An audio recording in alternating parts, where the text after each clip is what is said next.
Project planning is project management's second phase. This follows immediately after all the project details from the project initiation phase have been put in writing and all parties involved are in agreement. The planning phase is the time to plan the details of your project. When you are building your plan, please remember, everything in the plan is a prediction.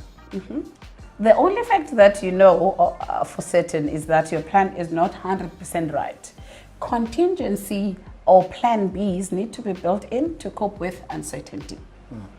To begin the planning process, you must create a schedule using a table format, especially if it's for small projects. Okay, so it starts with you making a list of all tasks that are going to be done, and how detailed you are when it comes to task list is totally up to you.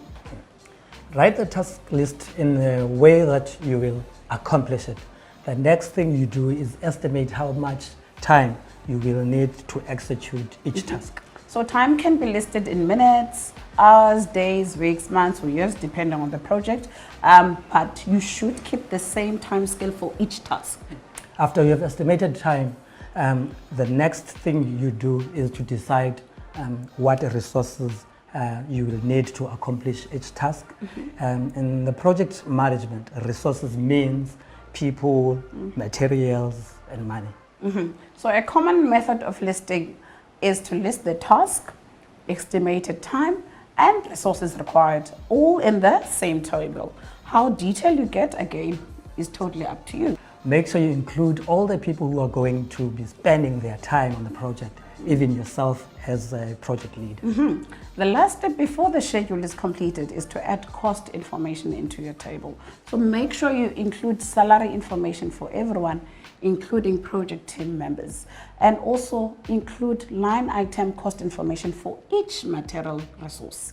If you are doing a home project, salary will not really be necessary.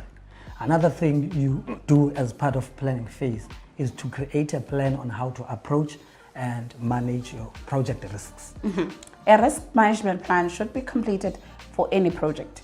All project team members, together with stakeholders, should have a meeting to discuss any potential risk that they may come across or any problem that could arise.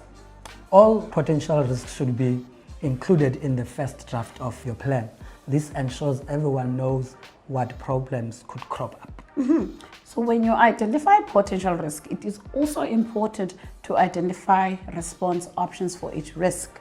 And in project management, there's 4 common ways to respond to risks.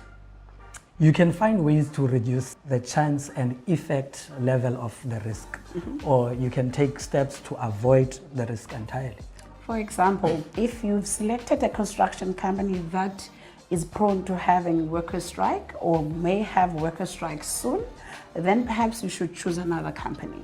Or transfer the responsibility for the risk to someone within or outside the project. This will decrease your liability, but also decrease your level of control too.